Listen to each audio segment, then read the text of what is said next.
Well, hello everyone. Welcome back to Shoganet Gaming News. Today in a new special edition in our partnership with the Casino Esports Conference, which is expanding into Atlantic City through a partnership with the Esports Innovation Center that was created last year. Both organizations are holding a new event at the Northeast Summit in Atlantic City in October to discuss the opportunities that that could be created between the two worlds of casinos and esports. So today we are joined by one of the speakers of this summit, Eric Weiss, who has served for 30 years in the New Jersey Division of Gaming Enforcement. So welcome, Eric, and thanks. It's very nice to have you today at Shoganet. Thanks, Juan. It's good to be here with you today. Great. Well, I was hoping you can tell us why you have decided to participate in this new summit. It's the first edition in Atlantic City, and very specifically about the casinos and esports, and as a speaker. Yeah, sure. Glad to. So I attended the Casino Esports Conference earlier this year in Las Vegas. Was thoroughly impressed with the quality of the conference that Ari and his brother put together there, the depth of knowledge of the speakers and the panels and the content. It was a great conference. So when the opportunity presented itself for me to come, to participate in the event, especially in my backyard, I live here in South Jersey, I jumped at the opportunity, and I'm really excited and looking forward to participating in the event. And what do you think the added value could be for this kind of event? What new resources and opportunities or new doors could this new summit open up? Yeah, so look, the value produced by the summit, I think, is really for anyone in the esports industry that wants to learn. Either it runs the gamut. It could be someone that's new to the industry that wants to learn about the esports industry, someone who's looking to maybe change careers or explore career opportunities in the esports space. Casino executives, it's held in Atlantic City, and all the casinos are right there. I'm sure there'll be casino executives there looking to see how esports can drive visitation to their casinos and increase revenue. And of course, there's going to be esports professionals, right, looking to expand their network. And just, it's a great opportunity really for anyone that's in the industry, whether they're new or experienced professionals, really to come in, talk about the esports industry, and to help to grow the market here in the region in South Jersey. Well, and as I was introducing a few minutes ago, you've been taking or serving in several positions in the New Jersey Division of Gaming Enforcement over the past 30 years. Now in a different role in a technology company in audit and compliance. And you're also a member of the Esports Trade Association. So maybe we can figure which the value of your contribution to this kind of event. But what do you think that are the differential perspective and insight that you can anticipate for us that you can bring to this conversation proposed by Ari Fox and Ben Fox? Well, sure. Like you said, I worked for the New Jersey Division of Gaming Enforcement for 30 years. I retired in August of last year. And before retiring, I spent about 10 years as the director of our slot laboratory.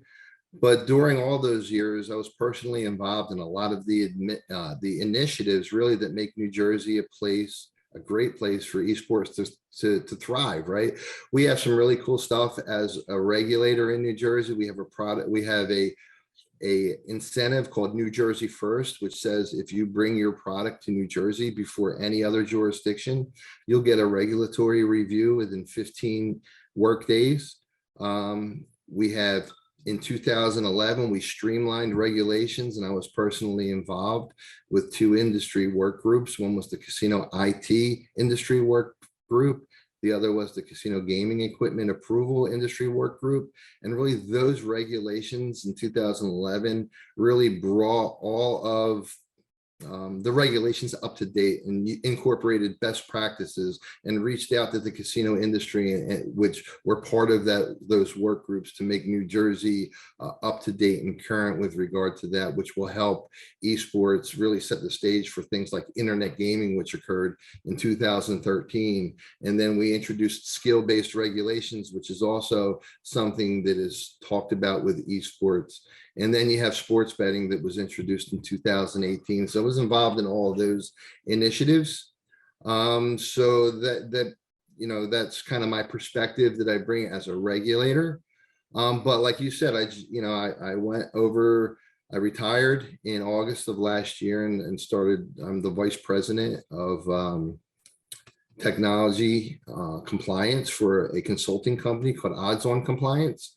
And I volunteer my time with the Esports Trade Association. And as part of the Esports Trade Association, we work with regulators across the country to talk about their concerns about esports, whether it's esports betting as a market or head-to-head esports gaming where you're betting against one another and playing. So the idea is really to listen to the regulators, to help educate the regulators about the market, and to build a framework for the membership of the Esports Trade Association, right? Whether it's the membership that wants to get an esports event approved by a regulator, or develop a product where people can compete head to head in an iCasino environment. So the framework that's the ultimate goal of the trade association's work group, is to do those things. And so those are the things I've been involved in over the past 30 years.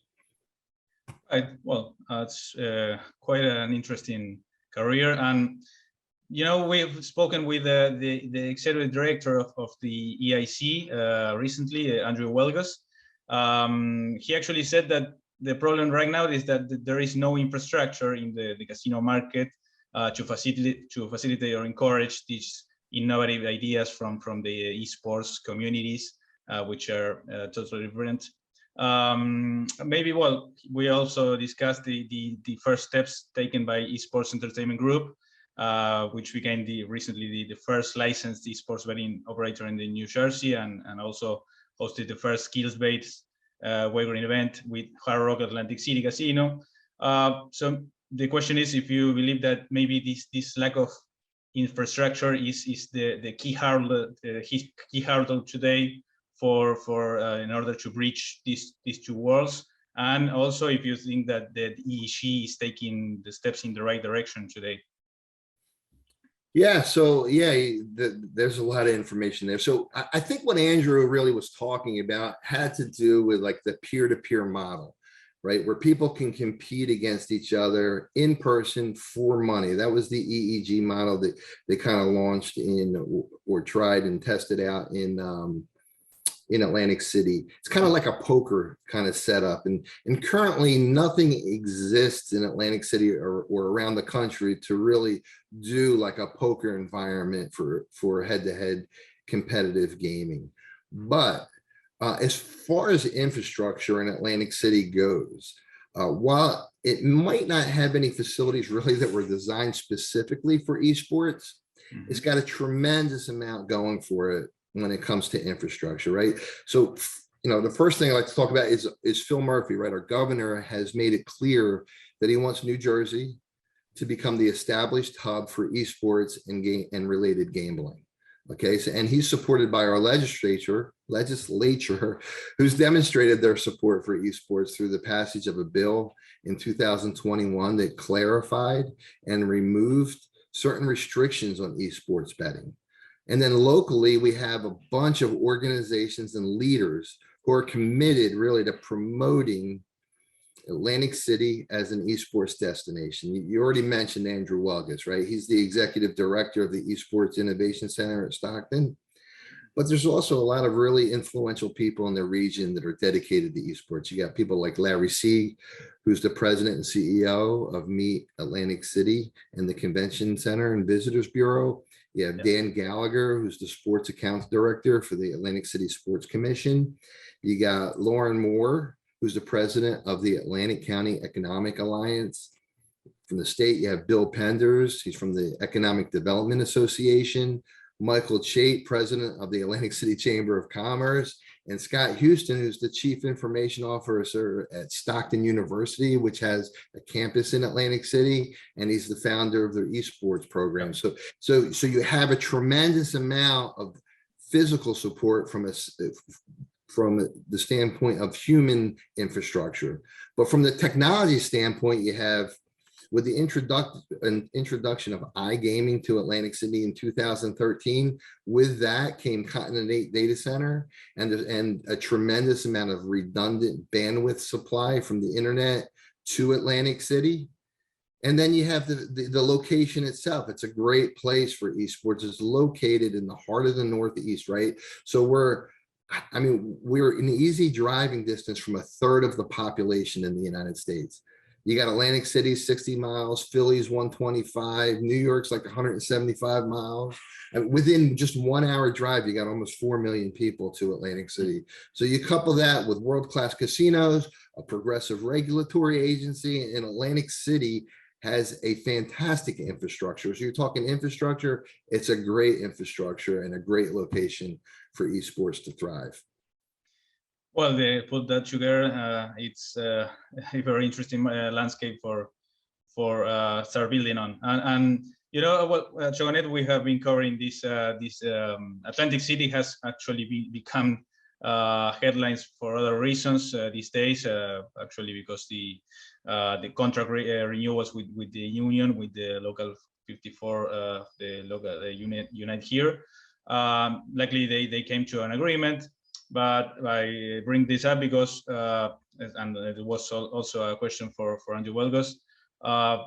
Do you think that the casino industry today, how do you think they should proceed in terms of strategies or maybe investment priorities amid this landscape that we're seeing today in everyday life for their workers and the contracts, and considering all these maybe still uncertain possibilities that esports could bring to change the equation? Yeah, sure. Look, technology plays a vital role, right, in the success of any company, right? And casinos are no different. So casinos look to technology to give them a competitive advantage, to engage with their customer, to reduce costs and things like that. Whenever there's a discussion about esports, there's always a conversation about other technologies like the metaverse, virtual reality, NFTs, and blockchain. To me, it remains to be seen really how these technologies will evolve in the casino gaming environment. But regardless, I think that esports will, they're going to play a greater role in the generation of revenue for the casino industry. But I think because, it's a work in progress. It's still new, relatively new to the United States and relatively new to Atlantic City. And everyone's trying to figure out how to best use these technologies, and Atlantic City is no different. But like I said, it will in the future, and with all of the support that we're getting that I mentioned earlier, will definitely play a greater role in the generation of revenue for the casino industry. Right. Well, just a final topic that I was thinking about the similarities between the new Esports Innovation Center in Atlantic City and the UNLV's Blackfire Innovation Center, which they have similar goals maybe. And Nevada also has recently created this the Esports Technical Advisory Committee, which is having its first meetings to maybe upgrade this industry. So maybe you can, from your perspective as a former regulator, what kind of synergies do you think that could be created between Nevada and the New Jersey markets in the areas that we're discussing today?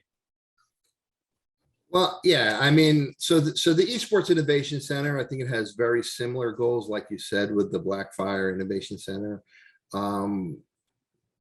But both of them, in both locations, they're going to be generating some really exciting opportunities for those in the esports space.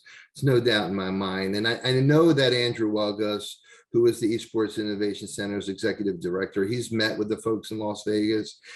but both of these operations are relatively new right now. But as far as where they're going to go in the future and what they're going to produce together or separately, I really don't know, but I'm sure that they will be exploring ways they can work together to kind of foster innovation in this space. Some ways they're competitors, in some ways they can work together. And I think what you're going to see is some really exciting stuff out of both of those places. Right. Just one final question. You've been at the SBC Summit North America this week in New Jersey. So maybe any new learnings, takeaways, or thoughts that could maybe be useful for this debate that you'd like to mention? Yeah, sure. So yeah, the SBC Summit, it was really well attended. It was a great conference. For anybody who is in the sports betting space, there wasn't a lot of conversation about esports. It was more on sports betting in general. But I think the takeaway for me was the importance for casinos to use their online gaming products to build relationships with their customers, right? In order to increase land-based revenue. And what I mean by that, whether it's mobile sports, whether it's esports, whether it's iCasino, customers, they want to feel important and valued. And that's sometimes difficult to do when you're strictly operating online. Things like free room, shows, merchandise, and meals, they got to be incorporated into the online marketing programs so they can reach their customers, to bring them into their casinos and to build the relationships with them. And that was kind of one of the things that I thought was really valuable and important that was talked about at the SBC Summit just this past week. I was just recalling the story we had at Chogonet this week about the Bally's Las Vegas opening an all ages video game arcade. Now that it's been rebranded by Caesars, maybe it would be interesting to have your opinion, or what do you take from this strategy? I mean, is Caesars, like traditional operator in Bally's Las Vegas, where there was a sports book, and now they are opening a video game in arcade. So maybe is there any input that we could take from this decision? So I'm not familiar with what's happening with regard to that. Are you saying that the video game? Yeah, it's actually Caesars. It's transformed into Bally's Las Vegas, and it's been rebranded as Horseshoe in Las Vegas. They are creating a classical, traditional video game in arcade in a place where there was before there was a sports book. So maybe to attract, of course, they will be no younger generation. Yeah. It's okay, so arcade.